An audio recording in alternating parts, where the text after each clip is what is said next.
It's an historically hideous season. It's our 100th ugly house. And if these walls could talk... Do you cry a lot? I do. Ugliest House in America season premiere Wednesday at 8 on HGTV.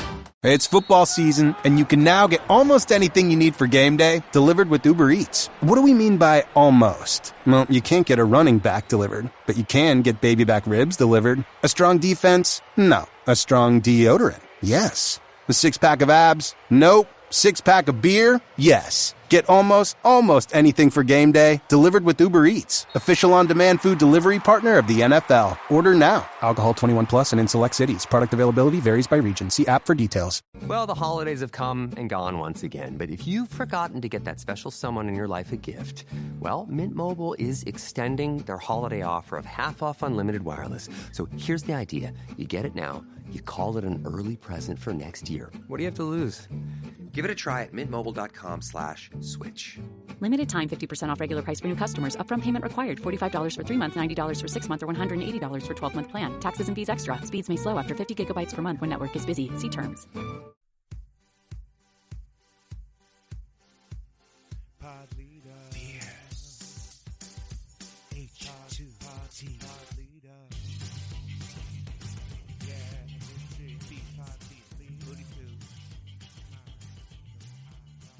Welcome to Pod LEDOM. That's Top Model Podcast spelled backwards. A deep dive into our favorite TV show. I'm Alexander Price, and yes, I am wearing a full leather dress suit. I'm Hannah Jane Ginsburg, and I'm in head-to-toe mauve, eyeshadow included. And I'm JW Crump, and I just started my H2T moisturizing routine. Finally. Hide your doorknobs. So we are going to be going through Top Model, America's Next Top Model, from Cycle 1, Episode 1, and then just moving on through 2 episodes pretty much. Yeah, 2 or 3, depending. Mm-hmm. This cycle, I already noticed, has a recap episode, which will be, if it's anything like the recap episodes of other cycles that I remember, we will spend 5 minutes on. Yeah. Yeah, and I can't promise to watch that episode. But what about all those deep dives into behind the scenes, all Hannah? All those zany antics. So if you want to follow along and watch the episodes before we talk about them, they are all available on Hulu. Not a sponsor yet, but you should be. Hear that, Hulu? Like cycles 1 through 22, all on Hulu. Yeah, it's crazy. Basically before it moved to VH1. Yep. Mm-hmm. Yeah. So easy. So yeah, let's just jump right into it. Episode 1. The title is The Girl Want It So Bad. And I will preface this by saying Hulu, we are watching them on Hulu. The episode titles may have changed. The music may not be the original music, but we're watching it on Hulu, so don't flame us for inconsistencies. Yep. But it is The Girl Want It So Bad. Not The Girl Wants It So Bad. Not The Girls Want It So Bad. Or the girl, eventually they change it to Who. Yeah. They say like the girls who want it so bad, or whatever it be. And it's so funny that the girl want it so bad. It feels like the episode titles started in English. They babble-fished it to German, and then babble-fished it back to English. The girl want it so bad. Yes? Yes. Yes. Yes.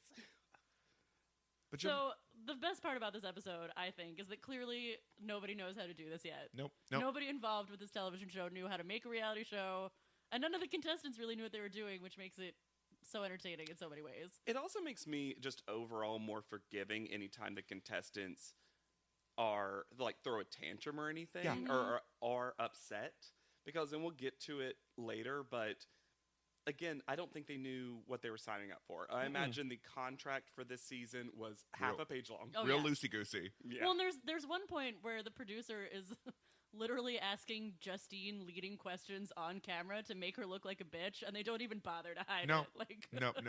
Also, it is the first episode where we get that season 1 of RuPaul's Drag Race lighting. Mm-hmm. That soft Vaseline Tyra in a wig that is so far back on her head.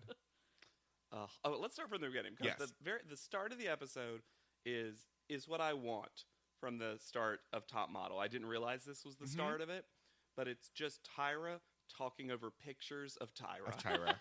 Great. She started very on brand from beginning. Oh yeah, she always knew. She always knew herself. And she actually gives an accurate mission statement, which I totally forgot. It was like we want to find someone unknown. We want to find someone with personality and a look and like head to toe what we want. And it's like, oh, actually, when you look at the show that way, usually the right person 100%, because eventually it became Top Model is changing how people define beauty. Yes. But back in the day, we're giving one person a contract. Yeah. And Yeah, that was all the of the real mission prizes statement. are so good in this first cycle. Are they, though? Because we're going to get to that first. Well, I'm just saying, prize. they're better than what they eventually become. So Tyra starts by describing the audition process. And she talks about several cities. Obviously, they did some live. They also had people pre-tape or tape their own. Thousands of videos. Thousands of video submissions. My favorite thing is when they list all of the cities, and they say Chicago, New York, like big cities that you would think. They also include New Haven, which I only wrote the note New Haven just because. And also, at least one woman from New Haven. Yeah. Who I just assume is one of our contestants, because why else mention it? Were you just out of cities that were... Or maybe they're just really looking for money from whatever source they can get it. So New Haven was like, hey, mention that one of your contestants came from here and we'll throw you $500 and catering for the day. That is really the thing. I don't know.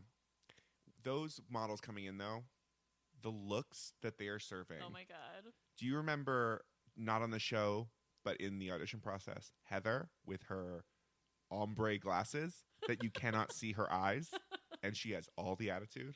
It's all very early 2000s. Yeah. It's a lot of camo. It's a lot of those like jewel tone, earth tone situations. A lot of those string tanks that are kind of like a handkerchief that you just kind of bind behind you. A lot of lilac on brown.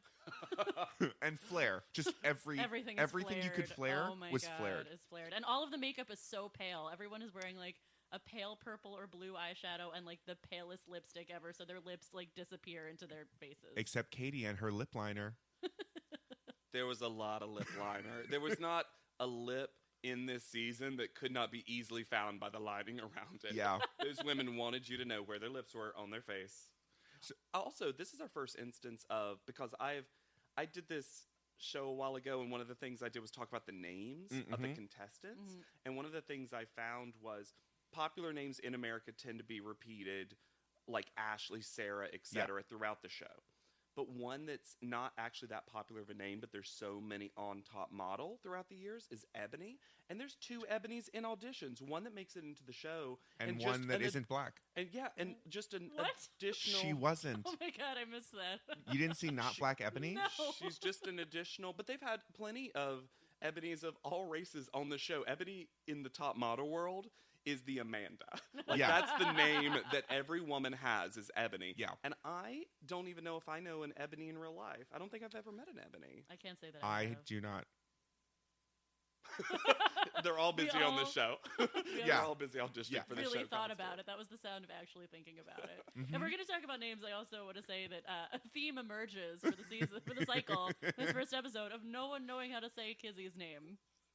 We hear Kissy, we hear Kizzy. Kissy is a lot. What do we all think how it is pronounced? Kezzy. Is it Kessie? No, I think it's a Am Z. I still saying it I think wrong? it's I think Kezzy. it's a Z sound. I think it's Kizzy. Yeah, that's more what... Kizzy? Kizzy. Okay. As our listeners have already noticed, I have a thick accent. Pronunciations are never my thing, but I always said Kizzy. Yeah, I Yeah, think that's close. correct. Yeah. Yeah. But it's closer A lot of than people that say thing. Kissy. Kissy is Like not kissy correct. face. Tyra says full kissy face. She yes. does say kissy. But I mean, as we'll learn as we go along, she has a history of not fucking caring about any name Forcing you to change pronunciation. your name. Nope, no. We'll I get don't like to it. I don't like it. Yeah. But can we talk about, while we're talking about names, Christina's rap? Do we remember Christina from the audition where she says the phrase "awesome abs," blossoming breasts? Yes, blossoming breasts. And then Tyra asked, "What is W?" It's and she said, "I alpha- like it wet." It's an alphabetical rap where she Yes. literally... And first of all, that must have made her audition tape very long. So long. So long. But yeah, by the time they get to like a top amount of women, I think maybe it's all the ones auditioning, they go to this dinner. It's 20. There's as they say, because one of my favorite traditions on Top Model is the producers doing simple math for the contestants. So Michelle Mock sits down with everybody and she says, "So we have 20 finalists here. but there are only going to be 10 in the house. So that means we need to eliminate 10 girls. Like waiting for them to say yes, 10. It's perfect. But yeah, they're all seated at dinner, and this is one of the first times we get that Tyra randomly visiting reveal. She is in a full cat suit. Her wig is so much better, though. Not a jumpsuit, though. She is dressed. She is cosplaying as dollar store Catwoman. Yes. It is black from head to toe. It so. It looks good, actually. Yeah. Oh, yeah. She But can it's wear just, anything. again, it's one of those early 2000s specific choices that really dates the It's a show. very music video look. Yeah, and then she comes in and she either has personally remembered because it's cycle 1 and she's still invested, or a producer has prepped her for, say, these specific things from the audition tapes about these girls. And that's when we get the rap mention. Well, just also was- when we get, if we're going to talk about contestants who make it onto the show, they show Katie's video where she's talking about how she's an animal activist, and she's like, you don't know many things about me. Like, a lot of people don't know that I love animals. I just saved 5 polar bears. And then they cut to her audition tape that she said, and she's surrounded by animal print pillows, and she's like, I love zebra print. I love cheetah print. She saved them from being alive, and instead they are her floor mats now. It was the weirdest juxtaposition because I feel like the intent was, I'm an animal lover. That's my deal. I do a lot of animal activism, work and with PETA. also this is all fake animal print because I just love being around animals. But it's not juxtaposed that way. It's juxtaposed immediately to be like, and I have murdered all these animals. I'm a secret big game hunter. And also, she does it herself because she says, like, people look at me and they just see, like, I'm a priss, but I also love animals. It's like, that's not comparable. That's not, like, mutually exclusive. Yeah.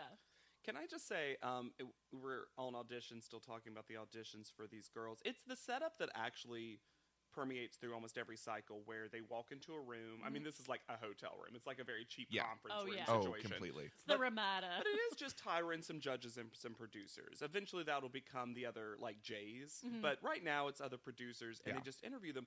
I will say, I really appreciated that they thoughtfully asked Ebony, the one who makes it into the house, you're a lesbian, you're out, you're open about that. Are you okay with expressing that on national television? Like, that's a very nice way to ask that. Yeah. And I love that she was just like, yes. And this is pretty early for that. This is May 2003 was the official air date. So they're probably filming in 2002. So respect for all parties that was on definitely something that was, like, gay marriage wasn't legal then. Nope. You know, and stuff like that. So it was nice that they asked it in such a respectful way, like the opposite of what they did to Justine, who I think they just wanted to villainize. Oh, yeah, absolutely. Very I'm clearly. sorry, though. Justine is from Huntington Beach, which, as we all know, is the #1 place for Holocaust deniers. That is a fact. The official slogan of Huntington Beach. And she... What a weird thing to put on so many signs. Right? But I wrote down that she just loves her inner thighs but can't stand anyone. Because in every one of those slutty snapshots that they take, which, because it's so weird because they juxtapose the, like, actually interesting interview section with, like, okay, and now sit on that couch and we're going to take pictures of you. It was very weird. All those pictures are very mail order bride. Yes. All of them have been kidnapped. I'm not making light of kidnapping and stuff like that, but it's just, it's weird that they even did it. Yeah. Like, why have the Polaroids? You don't need them at that point. That aren't just snapshots. That aren't just, like, model Your face. Yeah. There's a couple of other people to go through. I love, this has become a weird cliche, which is the virginal Christian who hasn't had sex yet. And let me be clear, I'm talking about Shannon in this particular instance. Of course. But let me be clear, she's 18. And also, stay a virgin until you get married if you want to. That's fine. Yeah, whatever. Sure. But I do love that it always becomes that, but on my wedding night, I'm going to be Fucking. fucking right away. She literally says, I'm going to be gone, baby. And I'm just like, why has that become a thing that virgins are like, I want to stay a virgin until I'm married, but literally the moment that I am married, I'm going to ride that man like no one has ever been ridden. And I don't understand how that's still considered a Christian ideal. Well, that literally as soon as you get a ring, you can become just the nastiest slut. Yeah. She also, in this first episode, is carrying around that picture of that model who she's in love with, who has the biggest case of gay face you would ever want to see. Does. But his favorite book is the Bible. See, guys? See? It says his favorite book is the Bible. Oh, I love it. I keep forgetting that Shannon is 18 because she doesn't look. No, looks she about does 25. not. Yeah, and I don't mean she looks like old. I think it's just the way she carries herself and is Styled, Yes. I think, is her hair is very like country singer of that time. Like she Yeah. just looks far older. Yeah. The last person I have to say about the auditions was Kizzy, because See? in her audition video she spells out diva and does her Oh, devastating, intriguing, She's at like a UPN event. yeah, vivacious and all that. And she, I think, is the first person to say, "I'm not here to make friends." I wrote down 8 minutes is and 30 seconds in. Did she coin I not think here so. to make friends because of all the people in the world? Lack of personality. Yes, Kesha. is, So blank. Kizzy. yeah, she really made history. I also loved Natalie. She didn't make it into the house. She was the one who had a lot of. She had kind of the sad backstory, which becomes a Yeah. cliche. Yeah. Which, she has to deal with a lot of family issues and things like that. But she was very separate, and there was a party going on in the hotel. Yes. And then she says, I heard about the party, but I wasn't invited. And I want to say, Natalie, if you heard about the party, You were invited. That's the invitation. Yeah, no It's one like was she's invited. getting room service, and the guy who brings it in is like, "Oh, there's a party going on upstairs," and she's like, "Oh," she just like eats her Yeah, salad because and I'm cries. assuming you heard about it from someone on the show. Yeah, Or it the was. producer told her just to be mean about Hey, it. Natalie, did you hear there's a party going on upstairs? You're not invited, though. They told me to tell you that. And let me also say, in terms of the last thing I want to mention about auditions is Robin, who will not become my favorite person, but will become my favorite character on this Oh, season. sure. That's fair. For sure. So watchable. I got to give it to her, 204 pounds. Yeah, And then I think eventually you find out she now weighs like 160 or something. 168 Yeah, but because she doesn't want those extra 3 pounds That's listed. a huge big weight loss. That's Tons. a big weight loss, and she looks great. She does look great. She looks amazing. Yeah. Yeah. But she's our token, quote unquote, plus size because she's kind of booing the line. But even also they- our token, like, old person. She is like the old she person. fits in because So many we only tokens in one. because we only have 10 contestants this cycle. She What? had to get a lot of. We only have 10, but producers could not decide, and so only 8 of you. You were worse than we imagined. I do want to throw it out for my favorite contestant and Mm-hmm. character, probably, of the cycle, who is Elise, who's Oh. such an asshole the whole time. I married Elise. And just My husband is basically Elise. they look alike. They are very similar. They are both mean, smart. Think that they're maybe a little nicer than they really are. I love Elise. I don't think Elise thinks she's nice. No, I love Elise That's the because difference. there are a lot of people on reality shows who say they don't give a shit. Elise clearly actually doesn't give a shit Until she does. until she does. Yeah, until she decides to like wink to the camera and say, we'll get ahead of she's ourselves. she's a really good liar. She is a good liar. You don't see like good liars in these contestants a lot. A lot of these contestants are like really bad liars on purpose. Yeah. And she is a very good liar, and I respect that in a person. So then we get to what you're referencing, the 8 people, and we start our call out tradition that basically has not changed No. ever. Nope. Again, better budget, bigger sets, whatever. But Tyra comes, she like has pictures in her. I don't know if she has pictures, but she at least calls out names, and this becomes a big thing in the audition episode of the whittling down to the people who get into the house, where she just says, I have 8 names I'm going to call, blah blah blah. And then they all get excited, and then they actually move over to like an organized clump over on the yeah. side. But it's. I realized how many of the traditions that we know Were there. are every cycle have not changed. Yeah. Have just gotten more solidified. Well, and have gone to different TV shows too, right? Because that's basically what happens on The Bachelor. You get a rose Yeah. and you move over to the good group, like You move over to the love. exactly. But yeah, they only choose 8. Yeah. Which that's so interesting to me because I truly don't think they were doing it nowadays. I would think they were doing it for dramatic tension. Yeah, manipulation. Today, I think they actually were like, no, the producers Couldn't agree. couldn't agree, and we just only like 8 of you. Yeah. Or maybe just you're all real boring. Well, I think Despite having a tragic backstory, about you're Justine? still boring on camera. I was a little surprised looking back that Justine didn't make it into the house just because this happens in the audition episode. Sometimes someone gets a really heavy edit and you think, oh, they're definitely making it in. But I think Justine also just wasn't plausible as a model. Yeah. No, I don't think she was either. I don't think she had a look Her for mom it. said she could be. Her mom told her every day. Her Holocaust-denying mother? You're now leaving Huntington Beach. The Holocaust exists again. Oh, God. All right, so we're through the audition process. They go up to their loft. Ebony is not traveling with them. Penthouse. It is They so go high. to the penthouse. My favorite moment of which is they're riding in the elevator and Robin has her pink teddy bear out already in the elevator, which seems unnecessary, but... And then the doors open into a beaded curtain. And then you were like, aha, this is early 2000s. And then you see the piñata wall, which is apparently made of very large strips of paper mache. I don't. And every room in this penthouse is themed after another city, but in the way that Party City would be. Yes. Not ugly, but Miami is ugly. Miami is. And no one wants the Miami room, and Adrian's just like, no one else wants this room, so I'll just sleep here alone, I guess. Well, She she's doesn't the sleep earliest alone, riser. but yeah. She always gets up early, as we learn. Yes.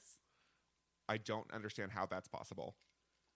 There's a real 2000s moment, early 2000s, and that they're smoking inside. I feel like... I had Oh so many my questions God. about Well, that. here's my thing. I feel like because of this cycle, they had to add a balcony into every other place they ever gave them Yeah. because they're always smokers. They're models. Well, let me say Until that they're because not. we're getting I want to talk about that smoking thing more in a second. okay, because sorry. that's a great I'm getting ahead of myself. I'm But sorry. yeah, because one of the two smokers in the house is Tessa, because two women just get unceremoniously added during a dinner. Oh, And Tyra just my comes God. in and says, I did another nationwide search. When? And it's the same one. and then she adds two people, a woman I'm only going to refer to as Chicago, but her name is Tessa. Tessa. Oh, But Tessa. she has the thickest Chicago accent. More than And then More than Adrian. Adrian and Katie. and then Giselle, who's actually a great addition because she does. Great and Tyra TV. says, like, you know, it's a Latina that was important to me to represent that. She's another young. She's like plausible as a model For sure. Yes. So she basically Tyra brings in one person who's lamb to the slaughter, Chicago Tessa, and one person who's like plausibly could win. a contender. Yeah. everyone literally hates them immediately. Oh, the closest, and also they also hate everyone immediately. Yes. Tessa's immediately. I hate Nicole because we're the same. But And two things: one, you're not. you're not. No. Also, how is Katie's like, another exotic girl? Katie, what exotic are you? brunette. Like, well, then they dress her in those. We'll get to it, but they dress her in like Pocahontas drag later in the episode. Yeah. Miss J is literally like, oh, this suits you. Yeah, so maybe that's Not a what her great- not a great exotic moment. is. But it Yeah. was very like, Giselle is Latina. You are white, Katie, probably. I Yeah. don't know what you. Maybe Italian.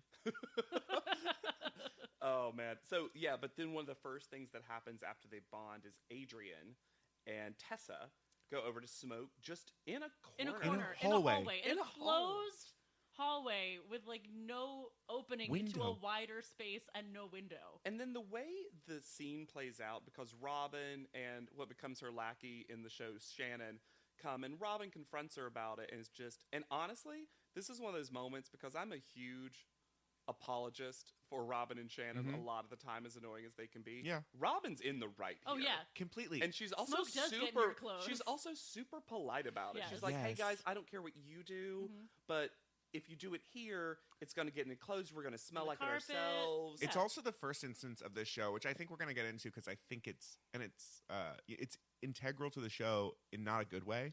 But there's like low key racism that goes on, and Tessa being like, "Well, Robin was yelling," and I was like, Was she? "Robin was so politely asking you not to smoke inside the house." Two things that come up in this show a lot over cycle and cycle and cycle. And to be clear, if you have not met us, we are three white people talking Yep. about Yep. this. Yep. So Sorry. we will have guests on that can speak to Yes. this a little bit better than us. I promise But you we have that. to acknowledge. We have it. to acknowledge two things: is that there's low key racism and sometimes high key racism Yeah. that happens throughout, and also a lot of religious talk. Almost every cycle, especially, but every cycle, there's a lot of Christian versus non-Christian specifically, which is interesting. There's a lot of ageism too, Yeah. but the ageism is 18 versus 24.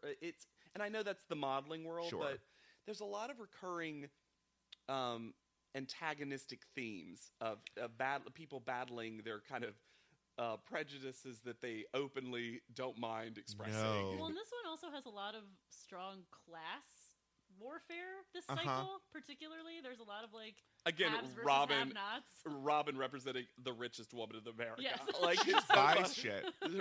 They're all like, "What?" It's so funny. So I wish you guys could see my notes where I'm like smoking inside. It's like 50 question marks. The next thing that happens, my crush of the cycle, John Silverman, Oh, the trainer. Oh, you mean Nathan Fillion's roided up older brother? Oh, in a heartbeat, guys. But I do love that they actually have a trainer. It's a recurring thing that they have personal training. I think that's great. It is and that may actually, it comes up here and there in other cycles, but it's a prominent feature of this cycle. Sure. I think it's truly just not interesting television. It's not, and it was also really Except- gross. Oh God. It's really gross, I thought, when they were doing everyone's height and weight, putting it on the screen, and then also like telling everyone in the Yeah, house. as the only woman on this podcast, this is like literally a nightmare I've had. Is being forced to weigh myself in a public place surrounded by 10 skinnier, taller women. Well, and then when he says Elise, who is clearly the skinniest one there, Yes. and he says, terrific. It's just kind of like, That was the only point in it that I personally felt, oh, gross, you shouldn't have done that. Because everything else, I feel like it's a competition. You're modeling your body, your whatever. Yeah. I don't think it's good, but from a reality television perspective, I see why they do that moment. Sure. But I also didn't like Elise, who's like, am I the lightest one? I'm like, Elise, you know that you're the lightest one. Oh, it was such a bitch move. You know you're the Oh, lightest. is it me? Almost every other girl was just 130. Yes. Yeah. Like, that pretty was much. the average weight of all of these women. And 5'10", 130. I'm like, if you're 5'11" and a model, you must just weigh 130. right. I would also like to say, because we haven't talked about her much, Nicole is pretty boring until she's tragic, but she's gorgeous. She's Nicole was clearly set up to be the one to win. Yes. yeah, she's beautiful. She is so plausible an as a amazing model. body. And she has interesting features, but still very model-esque features. Yeah. Sometimes I do confuse her for Shannon in certain shots. Well, Very- we'll talk about it in a later episode, but that's because she's the victim of the makeover. Right. But we'll talk about it later. And then they get a bikini wax. That scene, which is grosser, Hannah, the weighing scene or the That's what gratuitous as a bikini As waxing. a woman, I would hate. Well, here's the as thing. a guy, I would hate. and I- Robin's face being like, I understand. I'm like, no, this actually makes sense.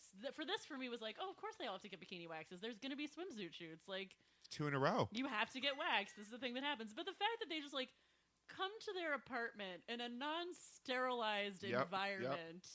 and do it in front of each other. Yeah, it's very weird. Can I just say, this is one of my times where I'm always going to have a scale of Robin being amazing to awful. Mm-hmm. And this is a Robin amazing moment because I love the quote of, the only people that have been down there are me and my gynecologist. I even give him shit. I know. She doesn't say shit, but she's like, I even give him crap or whatever. And two things. One, that's a really funny quote. Yes. Two, I love that it's a male gynecologist because I was like, Robin, of all people, you'd think you would shop around for Right. a female gynecologist. Okay, first of all, Well, I that's don't still a know little that too Robin close to is gay. comfortable with female doctors. She don't trust them. Second Are they of all, smart as male doctors? I don't know. God didn't say that. I would really. I went on a mini journey in my head trying to picture like Robin at the gynecologist. And whoever this man is who like has to talk her through like So whatever. old and so tired. I'd watch it mini episode. Robin at the gynecologist. Robin at the OBGYN.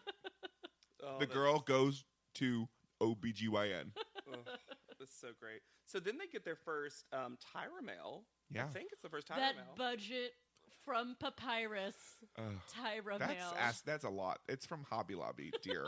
Two things. They're not gonna One, support it's Hobby Lobby on this show. Good point. gigantic. It It's is huge. so So big. It is typed, and it doesn't have the iconic Love Tyra, Nope. No. which I didn't realize. I thought that was always a thing. Nope. But they're not like punny or fun. It's just like it's very instructional. You have a photo shoot. Here's an address. Be ready at Here is a 8:30. time. There was an address on it. It was No, like, no. Not 8:30. 7:45. 7:45. Oh God. I wasn't We'll saying get there. literally for this one. We'll get there. And then my favorite. There's nothing to talk about, but I just love the jankiness of the cheapness of this. Oh. Is then we get a really quick scene of them going grocery shopping themselves Yeah. and just bringing it back. And I love that they just showed the women like, oh yeah, and then we just let them out to get food. Yeah, we don't provide food. Yeah. And we also There's no crafty. don't regulate it, even though we forced a personal trainer and a bikini waxer on them. Also, just I don't know, buy some eggs.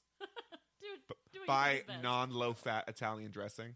I loved that moment. Is this low fat? Oh no. Oh no! Can I just smell it?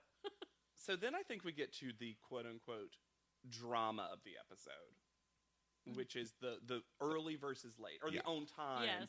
versus late.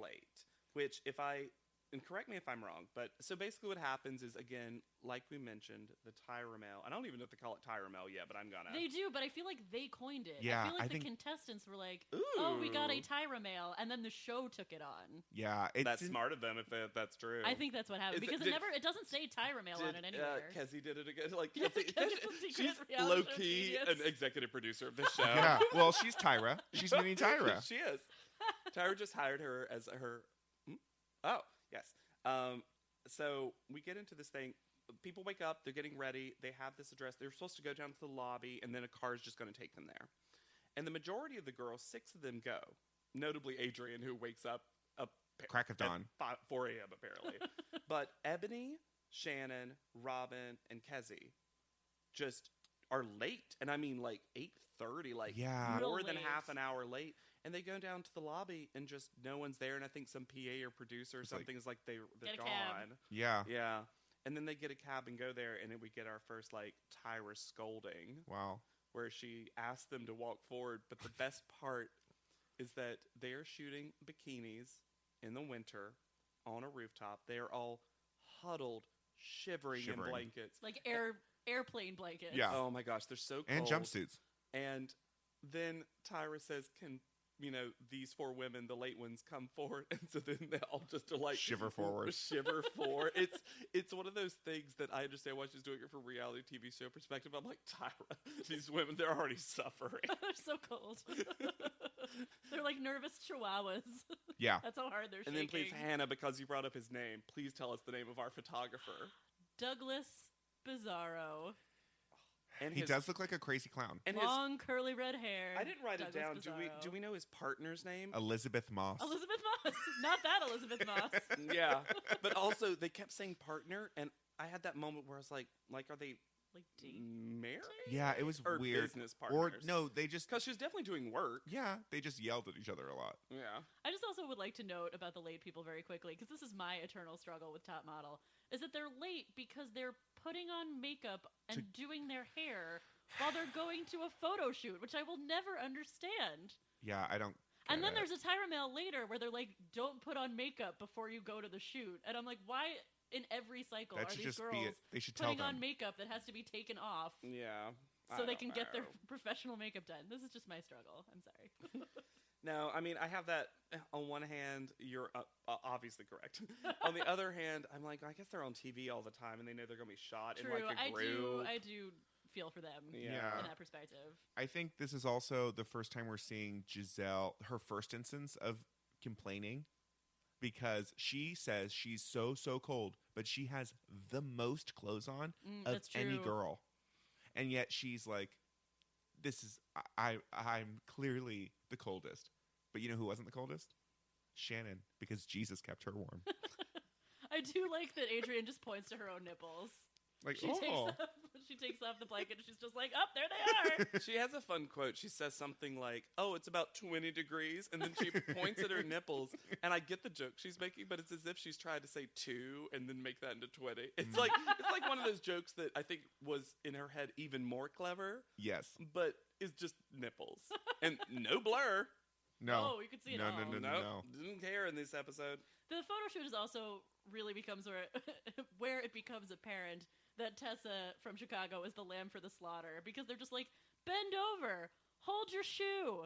No, bend over more. Now look up while you're bending over." Like, She can't do anything at the same time. Nobody's gonna look good in this position. we like it when your hair was in your face. Yeah, can you put No, full coverage. full cover? Thank you.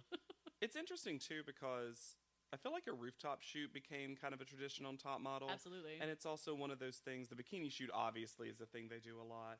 I would say I was pleasantly surprised that most of them did pretty well. Yeah. Like, Yeah. no one did if they hadn't been cold, It would have been fine. I feel like there'd been zero drama to this shoot. Yeah, everyone's faces looked pretty good. And Nobody also was Tyra stays around the disrespectful. entire time, which is not something that happens in No. the future. No. And so it's just nice that I feel like the judging, probably the cycle is even more fair than normal because Tyra's also just there watching them the entire time. There's also, in general this season, less complaining at the shoots.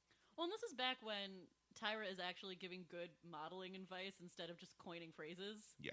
So she actually gives really good. They get good coaching during the photo shoots. Even though, I mean, Douglas Bizarro is okay. The pictures themselves, once we get to judging, are like fine. Fine. Well, let's get to judging. Yeah.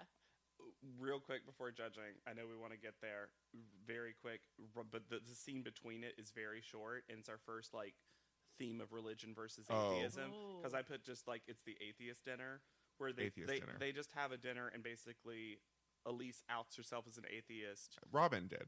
Well, no, Elise is they're talking. They're talking about it, okay. and she just asked her, "Do you believe in any?" Robin says something like, "Do you believe in anything?" And Elise says, "Oh, I'm an atheist." Which I feel like. And then Robin's like, "I respect you. You're great. That's wrong." That's not what she says, but it's essentially what she says. And she's trying so hard not to say something bad. Yeah. Well, that's next episode. Yes. You never hear the word atheist on TV. Yeah. Not on reality TV. People will just oh, I don't believe in God. They're not Elise is I am a militant atheist. Yeah. That's how she describes and she herself. says militant. Which is yeah. very rare. Very Yeah. I mean, it's one of the really interesting themes of this cycle of the show. Oh, yeah. So. There's something kind of raw about this cycle in a documentary almost style. Yeah. Because they just literally let the contestants say whatever they want. And also raw because the judges' interviews have Sears backdrops. Well, if And also, the framing changes. Oh my God. So now we're clearly getting to judging. Yes. Which is what I just call the blue curtain experience. which we have decided takes place the Ramada. in the garage of Judge yes. Bo Quillian's house. Yes. This is where Bo Quillian lives. It's not canon, but it is canon. Yes. Yes. This is his garage. That is why he is here. I like to think that him and Tyra are like buds. Yeah. Sure. For sure. But why are there so many people at that one tiny card table? That was clear. You could tell this is Tyra asked for a table. She did not specify length. And then these poor PAs were like, "I got you a table from Home Depot. Here is this, Tyra. I hope you love me." And then Tyra Janice was is like, off the side. "Oh, here, let's. I want to point this out Okay. now. It'll become more apparent in future episodes. This episode, Janice Dickinson is seated next to Tyra.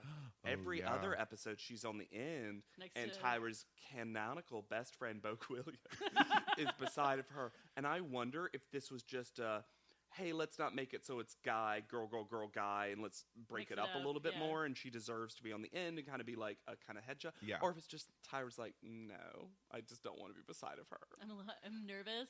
I'm nervous. Janice has a lot of swinging arms, too. Yeah, that's what I mean. I wonder if it's literally just Tyra's like, I don't want to deal with how animated she is. This was funny to me, though, because I feel like Janice in the first couple episodes is very subdued. You don't really get the full Janice Dickinson Crazy. effect until episode 3, episode 4. She gets That comfortable. was the name of her show, wasn't it? The Janice Dickinson Effect? Probably. Yeah. So, if this our first season of judges.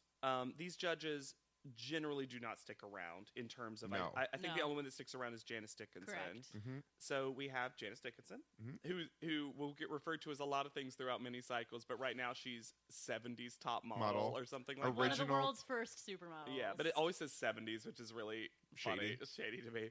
Obviously, we have Tyra as the head judge, Bo Quillian, who is editor of Marie Claire. right, Which is one of the prizes. Yes. This Yes. is Fred Marie Claire. which it always makes sense to me for one of the judges to be the person for the magazine. And it Oh, couldn't be. yeah, And absolutely. it couldn't be Nina Garcia. Yeah, Was that when she was at exactly. Marie Claire? Probably. Oh. Yeah. And then Kimora Lee Simmons, Right. who is just like one of Tyra's friends, Yeah. basically. And like she was a that sort of model. thing. She's a A model. And she's Designer. a designer. And Yeah, a she's in fashion. baby fat, still. right? Baby fat, Baby yeah. fat. And also, I like that it's another person of color. Correct. And then they have a rotating guest judge who is a lot of the time like the photographer or In this case, Douglas Bizarro. Douglas Bizarro. Not Elizabeth Moss, though. No. No, she's off yelling about someone's eyes not being wet enough. So, yeah, it's all blue curtains. So blue curtains The- and columns. Literally blue curtains, columns. maybe 42-inch television monitor that will eventually show the pictures. And like a gray cement floor. Yeah. It's rough. Yeah. It feels like a lot of the stuff in this cycle feels less expensive. Yeah. This is the only thing that feels cheap. Like Well, real and it's cheap. also, we keep getting that one bad camera. Like, clearly they have 3 cameras going, and one of them, its focus is broken because it will be like, fine. Oh, what? Blur. I can't see. And originally it was on Tyra. And then I think she was like, I don't like that camera. Yeah, she saw that edit. Yeah. She wasn't looking at the dailies for a while. Well, and this is, we should know, this is UPN. No UPN shows had like a huge budget. Sure. But you can Oh tell man, I forgot this was UPN. that this had less of a budget than Then- other UPN shows. Yeah. So then we get to the tradition of she reveals the prizes. She kind of talks about the thing. She sets it up. Tyra does a lot of good, simple setting up. Like you talked about mission statement. Yeah. She really sets up what judging's going to be. Mhm. The only thing that I dislike that they definitely change in future seasons is that they get critiqued alone. Like the other Yeah. girls don't watch the critique. Yeah, that's really strange. And that's just obviously bad television. Bad Yeah, television. Missing out on many opportunities for drama. I would say that of the episodes, even of this season, this judging is like not really. it's pretty boring. Yeah. The only Because thing again, of most of the note- pictures are fine. Yeah. They're like, okay. But a lot Nicole of is that is on- 11 feet tall in her picture. Nicole she's is so the gorgeous. tallest, but she's like, normal sized. well, she's a tall woman and Sure. like a model, has a model figure, but in her picture, she is 11 feet tall. She is crushing cities. I've never, and that's not a critique. Is that why she's wearing that horrible white hat in the background? I hope so. I mean, judging in the first episode is mostly notable for the fashion that all the girls wear to judging. There are so many chokers. Elise has just like a random clip in the middle of her head for no reason. And I would say, before we get into more, I think this is a perfect time for a segment that we're going to try to do every episode. Oh, you want to wear that top? You want to wear that top? Nah, or nah. That's what I say. But please go back to chokers. And Yeah. chokers is the most 2000s thing, 2003. first of all. And they're Yeah. like the cheap, like plastic ones that you hooked in a little comb thing in the back. Yay. I had so They many caught of so much them. hair. So much hair. There's so many hats. So many. There are like fedoras and caps and. Well, at one point, so Nicole has that horrible white beret thing that's covering Yeah. her face. Then she comes up to get her picture, and they clearly said, "Take that hat off." Well, and this is before they started critiquing their fashion at the judging. Because later on, that would become a staple of like, why the fuck are you wearing that? Yeah. And they don't do that to them here. No, they just no. look at them. Elise has a hair clip in the middle of the top of her head for no reason. Elise like, has- did someone prank you? Did Robin like secretly put that in and you didn't know about Like it? gum in your hair. I mean, Exactly. Elise just like has click. an ongoing storyline with not understanding hair. I feel like the stylists do it too, where they'll give her like a who point in the middle sometimes. Yeah, It's beautiful. It's- It's all beautiful, right. And they're all just everyone is so young, like in the process and also in their lives, except for Robin. Who's as an the old. hills.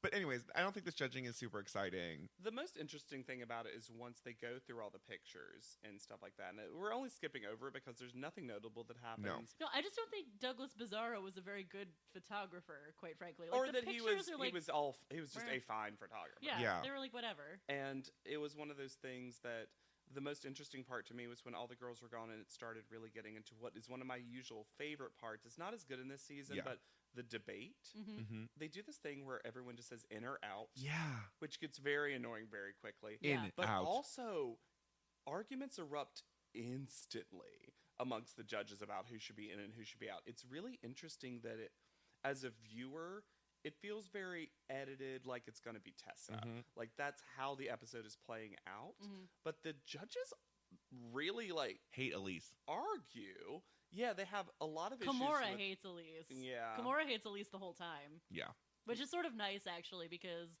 Elise is so many things that a lot of the fashion world loves, and that she is rail thin, like as thin as Pale. it gets, and has a very pale. specific look. Is Yeah. quirky. So whatever. it's sort of nice to see someone from fashion being like, I'd like her if she was less skinny and less pale. It's a nice thing to hear. And I will say that bikini shoots aren't going to be Elise's thing. No. never. Never, Like no. she's a beauty girl. She pulls them off surprisingly well, considering like how not her thing they are. Yeah. And So they get to their first call out, which Mm-hmm. again becomes a staple. Tyra gives them pictures, and she says their names. In future episodes, the call out or future cycles, the call out order is so Specific. important and specific to the It- show. And they the try first to person, math it at a certain point. They're like, "This, we gave you all numerical points, and like, Yeah. ranked 100%. you." Like Wikipedia used to have articles just about like the power rankings of the women based on their call out over. Yeah. And she eventually will start saying the first picture I call is the best picture of the week. Yeah. She just kind of calls people in a random order because Nicole is not called first, and Nicole, Clearly- based on Clearly won. all feedback and Best just photo. me having eyeballs in my head, she is the winner. But she just gets called like third Yeah. or something. It's bizarre.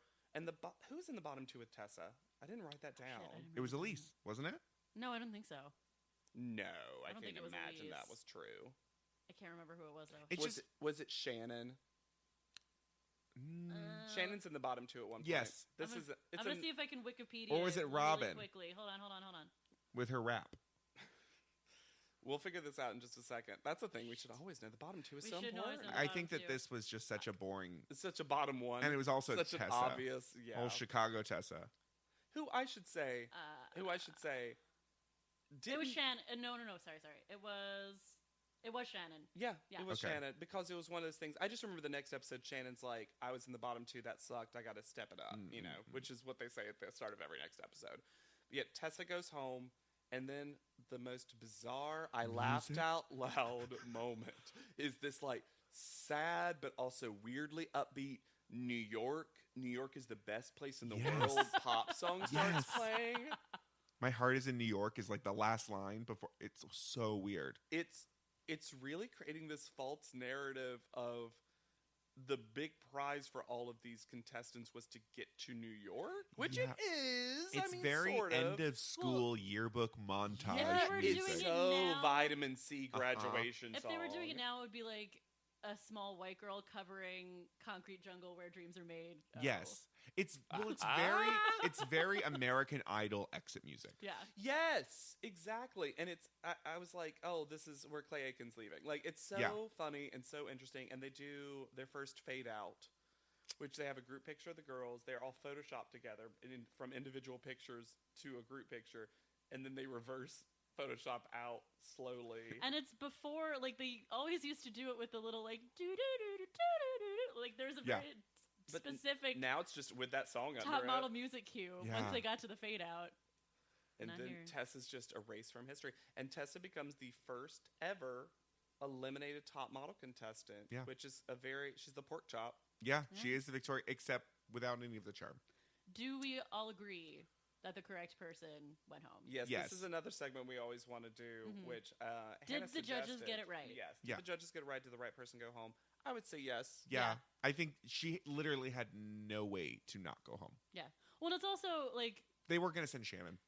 Also, there's nothing distinctive about her within this group of contestants. She's one of 3 Midwesterners. She's a pretty white girl. Yeah. She's has no interesting backstory She's not the or tallest, personality as nor far the as we shortest, know. nor the heaviest, nor the skinniest. Yeah. Like, she's just average model literally the only thing I can remember about her is that she was from Chicago and smoked. and smoked with Adrian in the hallway. Which Yeah. is so sad for Adrian now that there were 2 smokers and like, oh, at least I have a buddy now. Instantly gone. Now Well- Adrian's just in a corner smoking by But I herself. feel like that's better for Adrian because she can just stick her cigarette out the window now Oh, rather like than a- have to sit and. Yeah. Also, Adrian will always find a friend. That's like one of her strengths Yes. in this cycle is that she always finds a friend. Aw. Yeah. All right. Well, that was the first episode Yeah. of America's Next Top Model. Such a journey. Do you want to be on top? Nah, nah, nah, nah. Stick around for part 2. Yeah.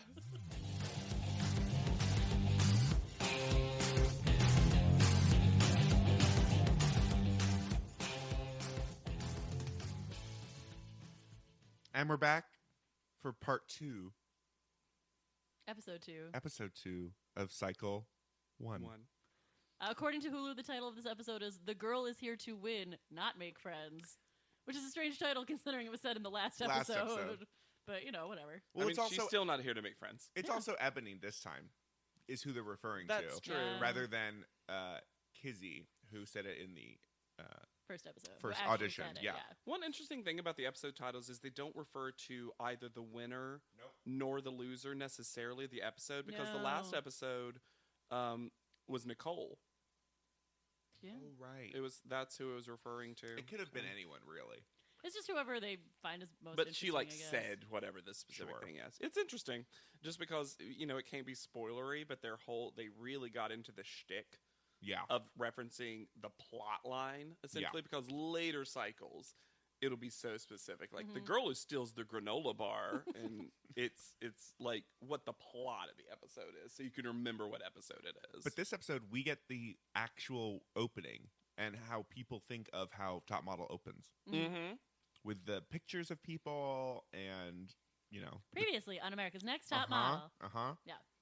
But this is, by the way, we'll remember, this is episode 2, and Elise has already started to break down at the very top of the episode. Well, so we start right off, as was brought up, right with the Christians versus the atheists. Like, that's basically the first thing that happens in this episode, where Robin and Shannon are, like, sitting at the table reading the Bible, and Robin calls Elise over because she finds a quote that says, what is it? Foolish is the man who doesn't believe in the Lord or whatever. And she's like, she finds this quote. And she's like, oh, I have to show Elise. And she calls Elise over from across the room. And I just am so curious about the thought process of, oh, you don't believe in God? Well, it says in the Bible that makes you dumb. Like, I don't. It is interesting. And Robin very specifically says, I read this and thought of you. And then Elise reads it. And to her credit, in that moment, it's just like, I don't know what to think of this. She's like pretty polite about it in the moment, and then she, goes into the confessional closet, which I think is literally a closet. It is a closet. And with an off-centered camera. Yeah. They are never centered on that camera. There was no quality control there. No thought to that. Yeah, it's ridiculous. So then Tyra comes into the apartment, and this is where I get to say for the first time for this episode, you want to wear that top? Nah. Because Tyra is wearing a tank top with an enormous loofah on the shoulder, apropos of nothing. That is not attached either. No, it's just like a huge bunch of tulle on her shoulder. On a wife beater. Maybe she like, they're like, we really want to wire you for sound, and they put a giant microphone. And they just hide it in a bunch of tulle. I mean, that would be on brand for the first cycle of the show. Yes, very much so. Silent movie days. I love the idea. I always love theorizing about what the behind-the-scenes production reasons for stuff were, and I'll take that lav mic and that tool. Yeah. I'll take it. Yeah. But she comes in to announce that this is the episode where they're going to talk about runway, where the girls are going to have to learn things about runway. Yes. Also, she shades church fashion shows because she's telling them what not to do on the runway. She's like, don't look around too much. Don't try to be sexy. Don't twirl. Specifically shading church fashion shows, which is hilarious because in Cycle 5, they literally make them do a church fashion show and like have a twirling competition. You mean the swirl and derp and dip and we'll get to it. Flurp? Well, I will say this. This is one of those things that as a black woman, I feel like Tyra can shade and make fun of. True. Because I'm sure she's been to a bunch. Well, she says that's how she got started. I was about to say, yeah, point. that's what she very much says she's been in them. So I think that's really funny. Because she has such a specific style. And is this where we get the montage of her walking? Yes. And like, this is my signature style. Mm-hmm. And you they realize... always do that thing where she pulls the clip out of her hair at the Victoria's Secret fashion show. I mean, it's a great moment. It's a great moment. Yeah. And I will say, it's one of those things that when you watch clips of Tyra on the runway, one after the other, you realize, like, oh, I understand why you did become what you became. Yeah, you get it. You're flawlessly gorgeous. You really do have a great personality. Yeah, she brought an energy and a personality to the runway that no one else was bringing. Even if you compare her to all the other, beautiful women, because she brought a bunch of beautiful women who are younger than her into an apartment. Yeah. She has so... I love that description of the show. Tyra brings 10 beautiful younger girls into an apartment, and I don't know. It's literally what happens. Bare bones. Makes them do really dumb things. But she has so much presence on camera, even when she's like fucking batshit crazy, as she eventually gets to. She's she so always much has presence. softer in this cycle, and she still does have presence. Yeah, she's a good. I've heard rumors that she does multiple takes of a lot of things. Sure. Oh, yeah. That being said, though, I find her to be to have a very nice speaking voice. I feel like she presents things really well. Yeah, I agree. You know, which you can see why she was good at commercials and doing commercials. That's a better way of putting it. Actually, is you understand why she was able to not only model, but how she gets away with quote unquote her acting. It's not that she's a good actor. No one's going to say that. But are we going to watch Coyote Ugly for this podcast? But she can. But she can speak so well. Yeah. You know what I mean? And let me be very clear. I don't want that to come across as a low-key racist I'm surprised thing. I'm just saying. Sure. I'm just saying it's one of those She's things. a model. I'm surprised as a model. Yeah. That she can also speak so well, because you see some models and they are in a commercial and you're like, oh, you're a print person. Well, she sells things very naturally. She sells herself very naturally. She sells products very naturally. You don't feel like you're being sold as she's selling you. Yeah. She does it for the show. She's essentially... Because I will always buy it, Tyra. I will buy it. Buy it. I will buy it. Ooh. TM. Can't believe she has it already. Cassie probably already said it at some point. Sure. But because they're doing runway, this leads to one of our first top model superstars. Yeah. I forgot he was even in this cycle. Me too. Runway coach, diva extraordinaire, Miss J. Alexander. Well, not Miss. Not Miss yet. Not yet, no. Just J. Period. Alexander. Though still very much presenting androgynous / female Gender fluid. as himself.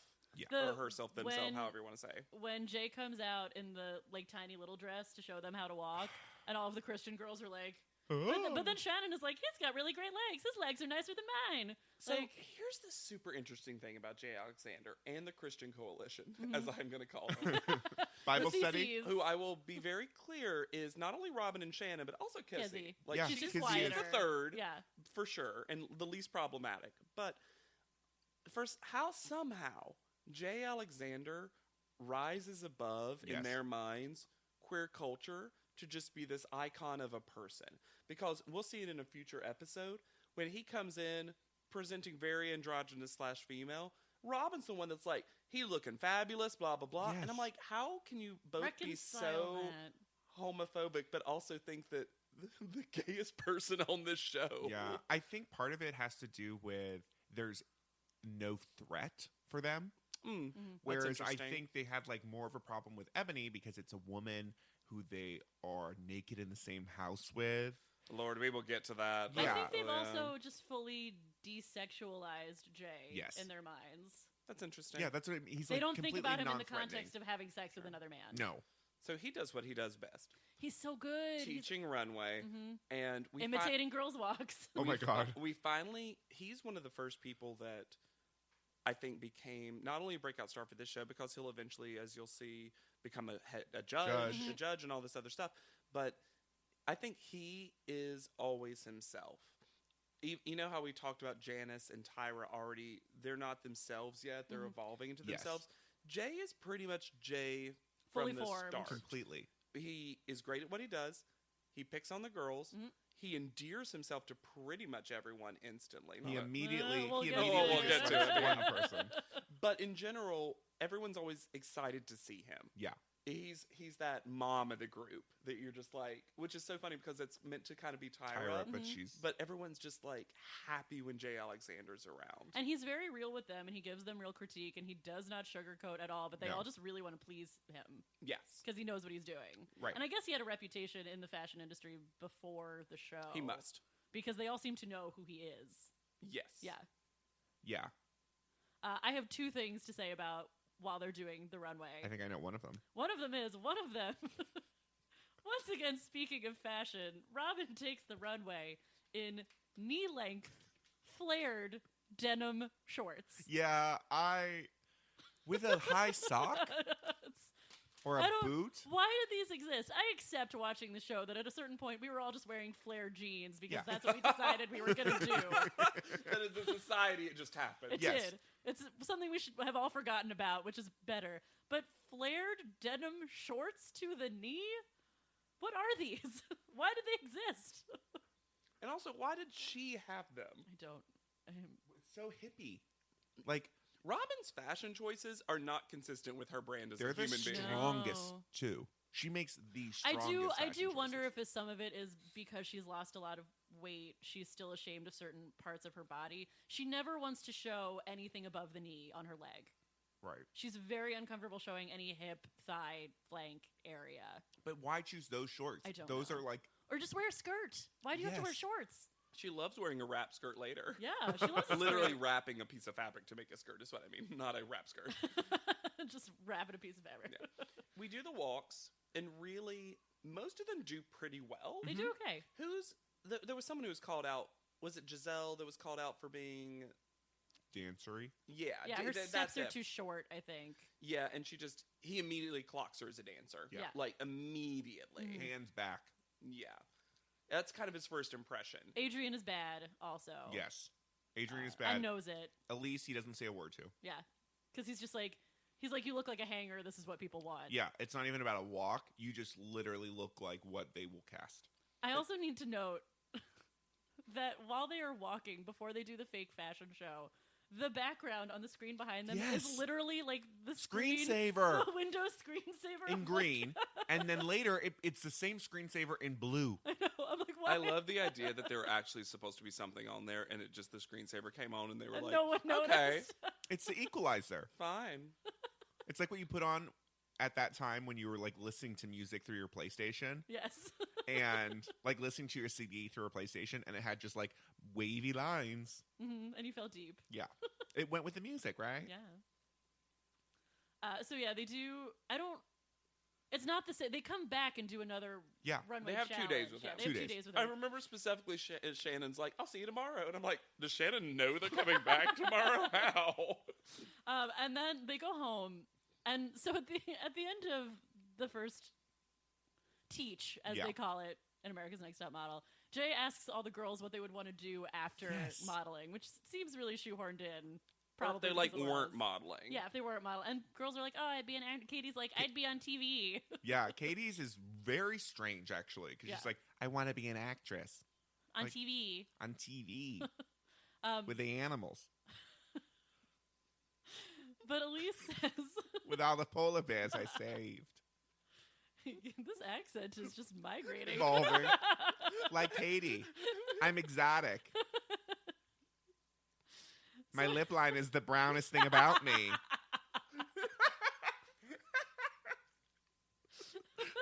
What an accurate read. You're welcome. Go on. He gets to Elise at the end of the line, and she's like, oh, if I weren't here right now, I'd be in medical school. And Jay's like, wow, basically that's really hard. I don't think he was reading her. I don't think so either. He was like, wow, that's a really big deal. My boyfriend is a doctor. That's really hard. That's a lot of work. I think he was just literally surprised. Yeah. That a model one of would these say. girls said something. It does not seem again, like a read. He is meeting them all for the first time. Yeah. For one of them to say, if I don't model, I'm a doctor. I'm in medical school already. That's surprising. Yeah.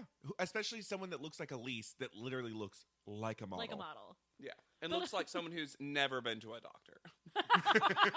Just someone. Robin? You look so unhealthy. Robin? Why would you go to a doctor? Why would you want to be a Could doctor? you imagine Elise as Robin's doctor? As their gynecologist? Spin-off number 2. Anyways. But Elise takes this so poorly. And clearly she's just upset. I mean, we later find out that basically she's just tired. Yeah. She was just not getting her 8 hours. Yeah. Because she wakes up one day and she's like, I feel everything's great. I'm going to make peppermint tea for you, Giselle.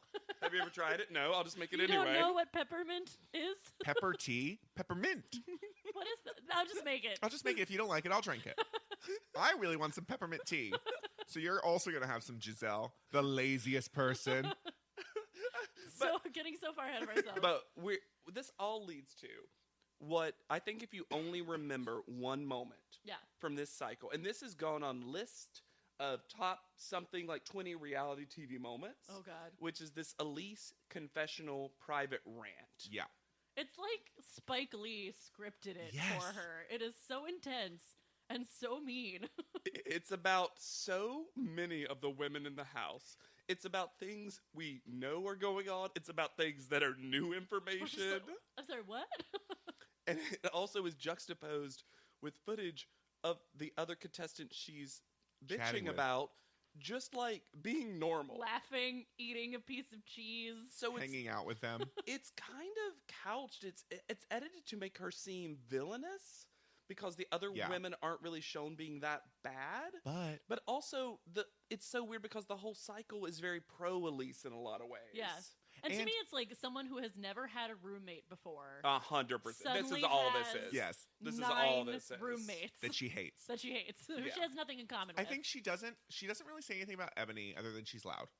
Well, she drags Adrian really hard, which is weird because she and Adrian get very close during Yeah. the cycle. I She's think like, she just because Adrian stop quoting Jay and Silent Bob, which would be annoying. Which I would say be that so was- annoying. That was actually the most egregious offense anyone did. This is the biggest wrong. it I've wasn't committed. that Giselle's parents must be ashamed of her. That's that was right. mean. That was like deep. Like Because the Robin thing, she basically just says, "How dare you? Foolish is the man who believes that tripe." yeah, tripe. Now please help yourself to this delicious Tripe. tripe. That's more bizarre. But yeah, she just goes in hard On with Giselle. Giselle. And at this point, we barely know that her. I mean, we do Yeah. figure out later that Giselle Giselle's is the worst. awful. yeah, that's the weirdest thing about this rant is that I remembered it taking place so much later in the So cycle. much When later. it felt more earned. Yes. Yeah. But only one person's been eliminated. Yeah. It is so early. For her to have these strong feelings. Yeah, and it really affected how I saw Elise throughout the rest of the cycle because I remember liking her so much. Mm-hmm. And after this, I was like, I don't feel like I'm on your side here. Here's what It's just too early for this rant. That being said, she was venting privately, but also on national television. This is what I will say though is that if she were an actual crazy person, she would have said this to all of their faces. Yes. I respect the choice to just take it into the confessional, to know that you're really frustrated and upset, and do it like privately, Sure. quote unquote, still giving the TV show drama and like getting it out, but not actually. I actually don't think she was thinking of that though. I I don't mean, think I she don't think was so either. either. I think- I but I think do none of them think- understood how these confessionals were I going to think be used. and she also used the confessional a the lot. most. Yeah. It was It's like just her like own her private bedroom. diary. Yeah. I think she needed to like get it out, and to her credit, she doesn't actually spray it onto the people she's Right. talking about. I mean, but it creates, it is juicy. A thing that drag queens will lip sync to for the rest of their lives. Yes. It's great. So It's great. like targeted and specific and mean. Yes. It's very well done. And then we go to the challenge day of the runway, right? Yes. no, Oh. we have the weird prize. No. They have to do the runway show. Oh, first. you're right. So you're they right. go back to this like fucking basement. The where they're- warehouse yeah. with the screensaver. Exactly. The abandoned men's warehouse that they're using Mervyn's. to do the runway teaches. And he basically makes them do a mock fashion show where they each have like 4 different looks, and they have to It's get 3, changed. but yeah. They have to get changed on the fly. They have to be on time. And one of the things he really emphasizes is timing. yes. Yeah. Be ready to go when it's your turn to go. Don't be late. Don't be early. Blah, blah, blah, blah, blah. And this is the rare challenge, and because it's still the first cycle, that actually seems extremely useful and applicable to what they would be doing. Because that is just what a fashion show is. Yeah, and these girls could all probably get hired for Yeah. a fashion show of some kind. Right. So they all have their own individual, just wadded up bag of clothing. And all of the clothes are so awful. Random. Where did they get them too. from? It's clearly just donated from, like, here's some extra stuff we have. Yeah. Nicole is wearing like a crop top pantsuit made of woven seatbelts. That was okay.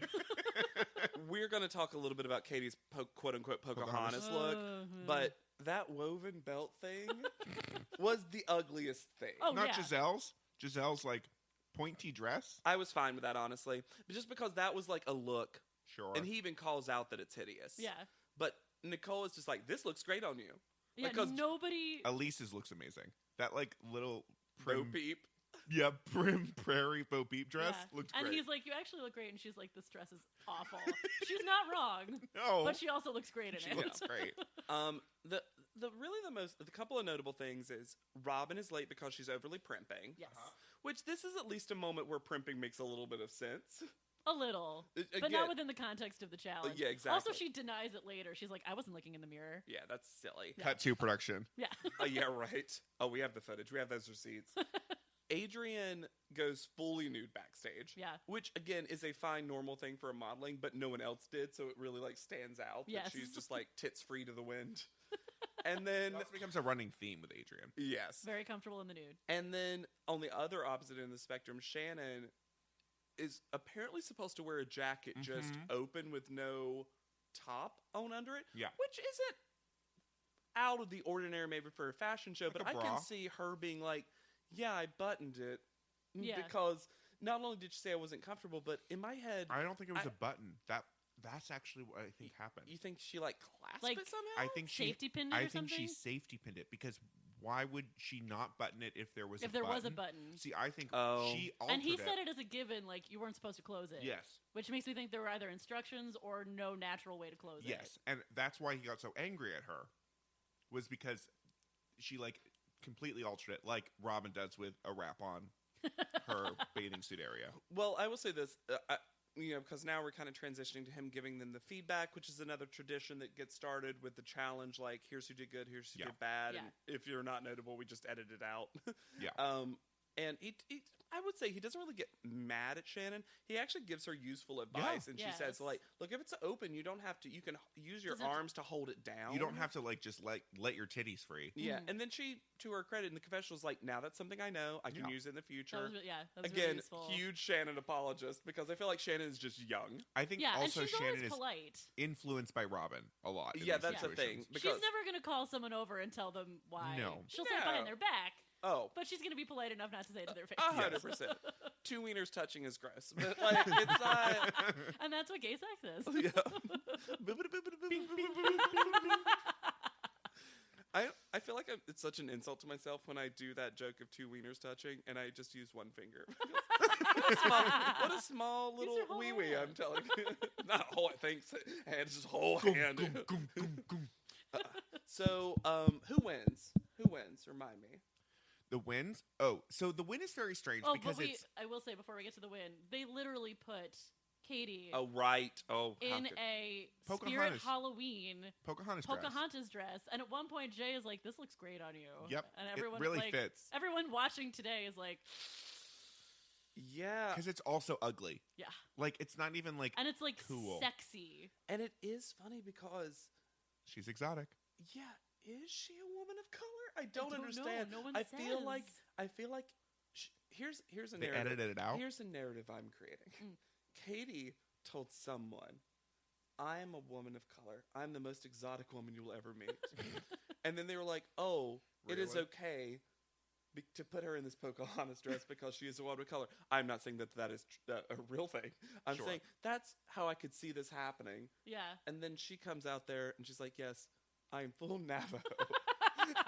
Like Katie just in her Wingapo, head father. is transracial and can change at a dime simply because she is a brunette. I mean, yeah.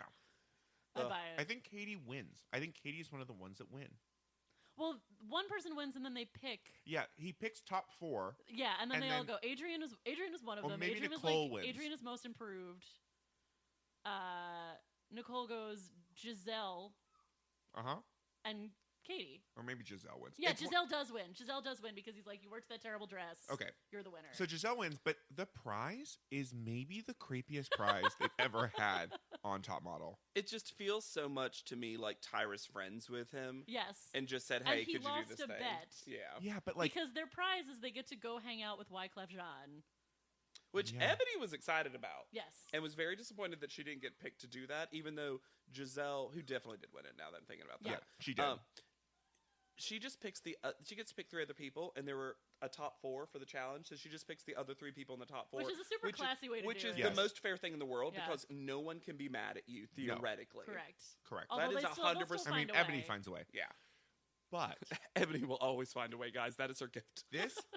this hangout, they all sit on a tiny couch while he sings to them. Yeah.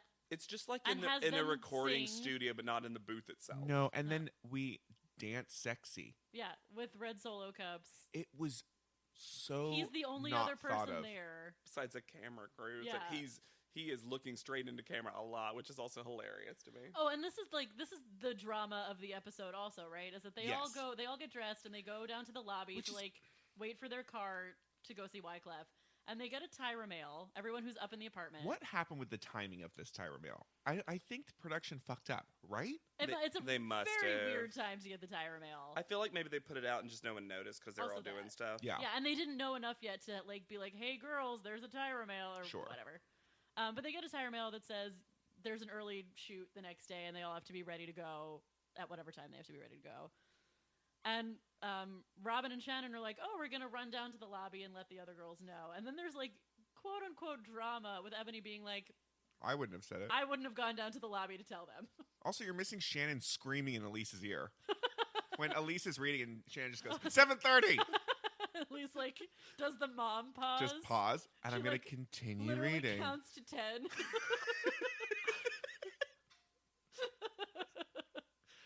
She's so mad. She's so angry. But, she's classy. She didn't say anything. No, she just counts to 10 in her head. And also then Shannon tries to apologize after she also realizes what she just did.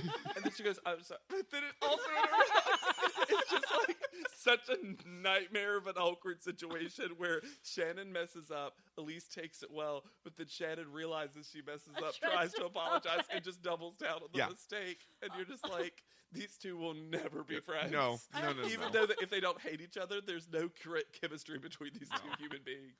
I also feel like, as in the first episode, Elise decided that no one else in the house could read. Yes. So she's like, I will always be the one to read aloud. Which is fair. Smart call. Yeah. But yeah, this leads to drama. Which isn't really drama. No, but Robin decides because of this that Ebony is not a good person. No. Hey, did you know Robin's Christian? No. How do you tell? Well, she does start singing how excellent at Ebony's face. So let's set the scene.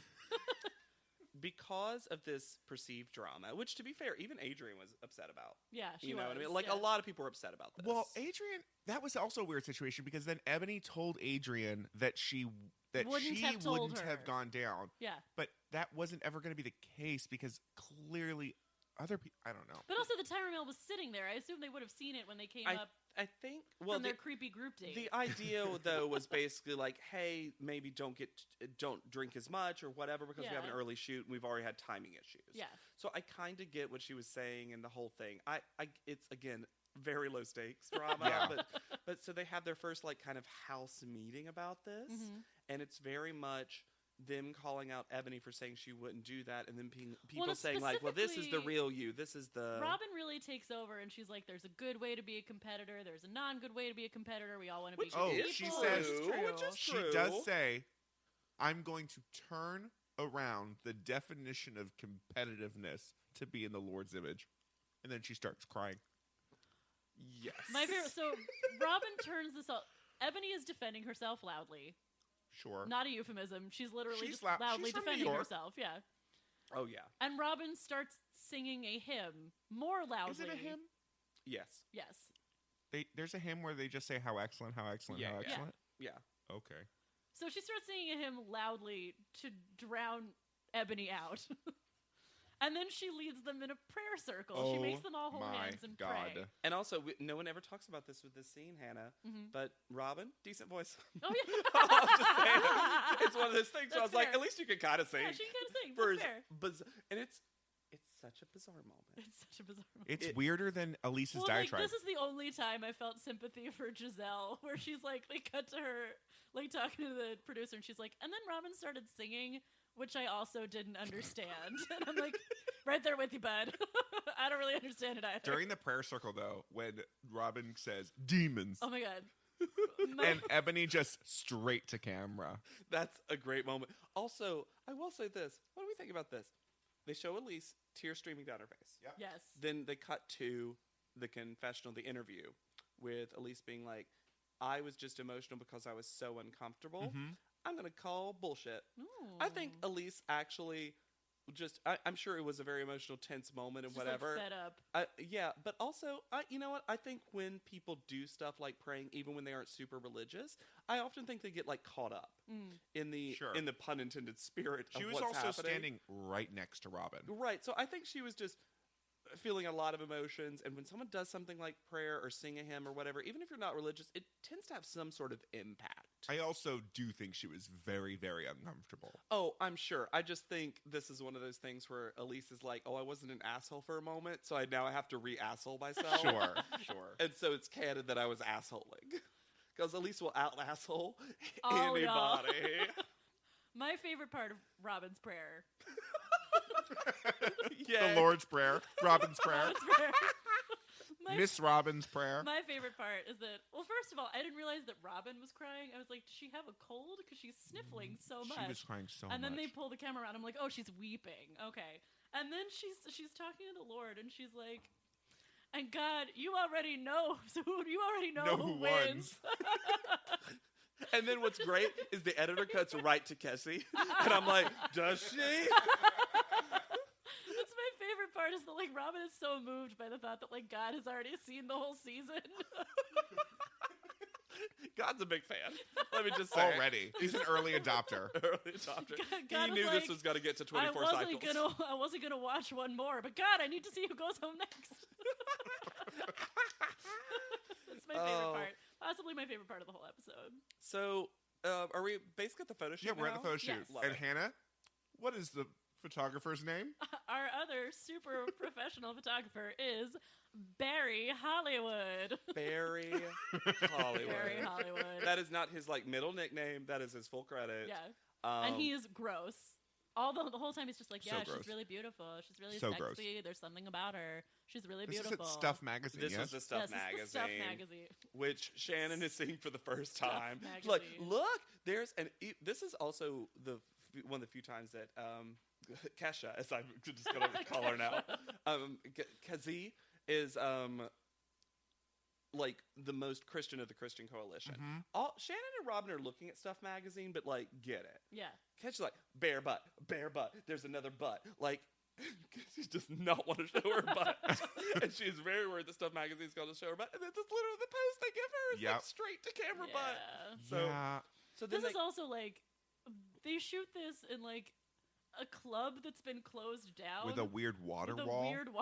And that they're in front harsh of. lighting. Really harsh lighting. I mean, it's very men's magazine. Well, and to the point and that's where what it is. when they actually go to judge the photos, They they don't have actually photos. use the professional photos that Barry Hollywood took.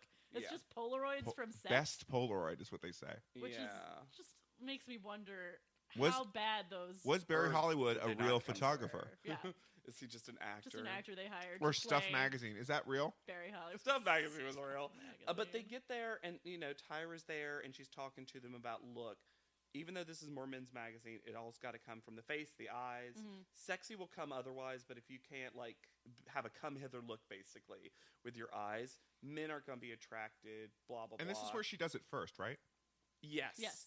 And you see why she is who she is, and it's amazing, and it's perfect, and it like, and then they do one of those classic, the person praises Tyra things, where like, this is why Tyra just like is Tyra, and she's the best ever, and no one's ever modeled before Tyra. My favorite thing about Tyra teaching them how to not do dead eyes is that she always has to look to the left in Always. between. She like models blank eyes, and then she's like, and this is how you put life in your eyes. Looks to the left quickly, and then looks back. Yes. It's her Always. reset. And Yeah. I will say, while all of them are practicing, they look gorgeous. They do. They look gorgeous. There's in the this mirror. lineup that I think is Ebony, Shannon, and Nicole, and I'm just like, yes, Yeah. Yeah. buy the magazine with the three of them Yeah. doing that pose Oh, on yeah. camera. Also, this is bizarre because again, they show Polaroids and not the final picture, but all the women pose individually, except Giselle. Yeah, Gisella's like on On the floor on someone's Ebony's leg. leg. I think or it's something? Ebony's leg. Yeah. And she's just, and that's fine, but like, why just her? Yeah. And that's not the picture we see. No. It's just the whole photo shoot is really Kessie, weird. Kessie literally is assuming the position to get fucked in that picture, too. Well, and then this is also where we see that the writing is on the wall for Katie, because she's like, this is my thing. I love doing men's magazines. I've done I've been Playboy. in Playboy. Shocking. I'm sure a lot of the other girls would be surprised. And it's like, oh, if your greatest No. ambition is men's magazine, they're never going to let you be the winner. No. Though I will be, her look is men's magazine. It is. And not in an insulting way. No, This that is her look. She should No. have destroyed But this. if she wanted to win, though, she should have been like, I can do men's magazine, but what I really want to do is this. High fashion. Yeah. Yeah. The highest of Pocahontas realness. Pocahotness. Poke me, Han. I was- Solo. I was trying to do haute couture. Pocahot couture. So, is there anything before we get to judging? No, other than I keep Elise is asking clearly uncomfortable. By the way, listeners, I keep asking questions because it's the one thing the one episode I didn't take notes on. So I'm like, and next, are we at judging? I mean, yeah. I do really love how much Elise hates being sexual. Yeah. Like in this particularly performative, straight women performing sexuality for straight men. And also, kind of way. this is a second episode where both episodes have to be in bathing suits. Yeah. For a high fashion competition. Yeah. Is very strange. Like, I don't know. And we'll luckily, next episode's a beauty shoot, so it does change things up. Yeah. But also, it is next odd episode that leads to by far the best photo. Like, they actually hire a good photographer. It finally feels like a top model. Yeah. Yeah. But photo shoot. for this, it's just like real low rent. Probably the lowest rent photo shoot they've ever done. Yeah, I'll go on record now. This is maybe the worst. One of the worst photo shoots in the history of America's Next Top Model, just in terms of quality of end product that we barely get to see. Yeah. Yeah, if you can't use the photos that you took, obviously something is bad. So then we get to judging, right? And we're introduced to Robin's hibiscus. You want to wear that top? You want to wear that top flower? Nah.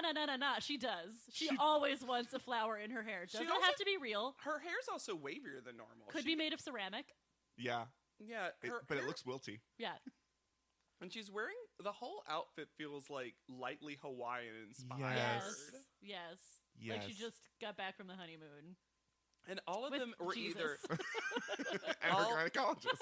All of them were either instructed to bring a jacket or were given a jacket. Yeah, that was also confusing. Because they do a little mini challenge. Yeah, Miss J is the guest judge on the panel, and they have them do a little runway walk, have to take off a jacket, which is like another weirdly helpful... Like a staple of this show, too. They teach a but lot they also of jacket taking didn't off show them how to do it.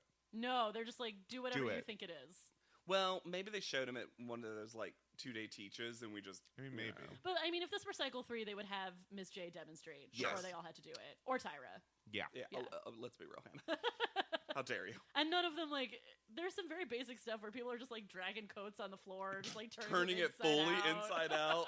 Giselle basically undoes like the lining of the jacket. Yeah. She like completely pulls the sleeve through, and Elise kills it.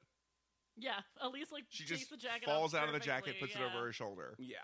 It's surprising. Granted, she's also the skinniest person there. Yeah, also, and she's has just the cold biggest all the time. jacket. She's cold all the time, so she's really good at taking She also off and putting on. has the cutest jacket. Yeah, that red coat is cute. I would actually, I would wear that top. Yeah, I would wear that top. Yeah, I would not wear Tyra's cutaway tummy top though. Whoop! It's a strong look. Strong look. Yeah. LQQWK. That's how I spell that look. Look. And then they get to the photos. Sort of. Kind of. The Polaroids Yeah, that some one, poor PA I will was say, taking. That candid Polaroid of Ebony smiling is gorgeous. Yes. She looks amazing. It's not Men's Magazine. No, but she's so beautiful. You like get her thing. Yeah. Yeah. She's stunning. She also had a very bizarre outfit because she had that it's like weird that thing weird- that made her boobs look like a square. It was like a saggy Yeah. bikini top. Yeah. It was very weird, and she looks beautiful. So Yeah, it's so crazy. gorgeous. You like get her. Yeah. Yes. After this, if you didn't already. And whoever was putting the makeup on Robin for that shoot hated her.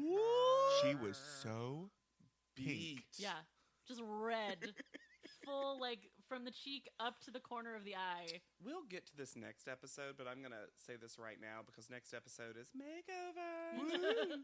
I feel like in this season they didn't have a lot of people, hairstylists and makeup artists, who knew how to do stuff for women of color. Yep. Yeah, I agree with that. And I feel like Robin, for some reason, gets the brunt of that a lot of times for whatever reason. Like, she's the one who in next episode, it's Ebony, but it's one of those things that I feel like that's something that course corrected. I think Tyra realized that maybe who was ever hiring staff and stuff weren't doing didn't know that. how to do and that. that was not going to fly in Tyra's world. No. For I sure. also do feel like they particularly hate Robin, though. Yes. I I mean- don't think production likes Robin. That's canon. Yeah.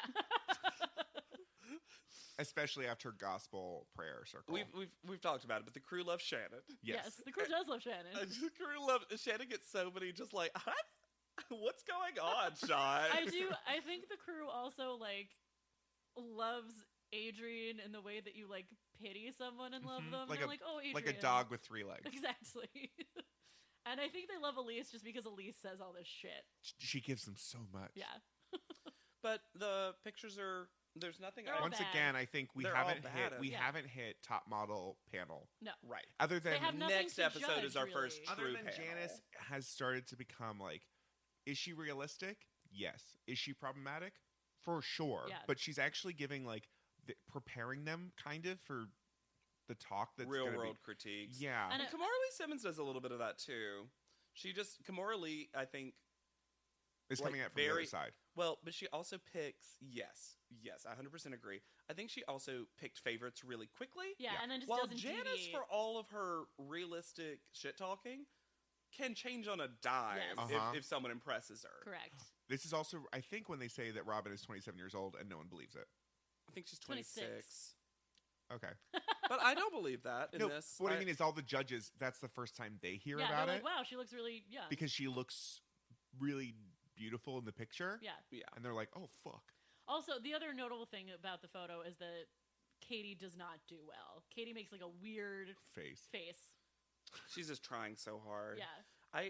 Katie's unfortunately one of those people that got the no personality edit. Yeah. So you kind of don't feel for her one way or the other. She likes animals. She loves animals. And also a press. And also wants to be an actress. On TV. So there you go. All thick personality traits. 3 facts about Katie. Yeah. But it's one of those things that, she feels very second eliminee. Yes. Yeah. Who's in the bottom 2 with her, do we know? See, once again. Hannah, we took this break. This is going to be your job. It's not like Hannah's job. It is. Canonically, it's Apparently Hannah's job. It's canonically my job. Because, again, unfortunately, in this cycle, we can't really discuss first call out. Yeah. Which is something I want to do a deep dive into later on. Yeah, for sure. But, one of the they best just parts. kind of choose people at random. And then the bottom 2. Kezi's in the bottom 2 with Katie. Oh. Which is funny because I liked her picture. Yeah, she looked beautiful. Her picture was fine. She looked. She had a bad walk. This is the first time. Yes, that is true. That's fair. This is the first time I was like, oh, she does kind of look like Tyra. Yeah. You really got a Tyra pose out of her in this Polaroid that some PA took. So, like I said, I think this judging, like the first one, not the most super exciting. And Katie goes home, which is the right choice. Yeah. Expected. Did the judges get it right? Yes, they did. Yes, they did get it right. Did the judges get it right? They certainly did. Also, you just aren't going to send home Kezi this early. No. You're just not. She's giving production all the catchphrases. Yes. And she's legit beautiful. Like, Kezi is very beautiful. Yeah. She has zero personality except for hating butts. Oh, well, but then later, But then she loving strips- butts. We'll talk about it later. Okay. So join us for the next episode. This has been POD LEDOM. I'm Alexander Price. I'm Hannah Jean Ginsburg. I'm JW Crump. We'll see you on tap.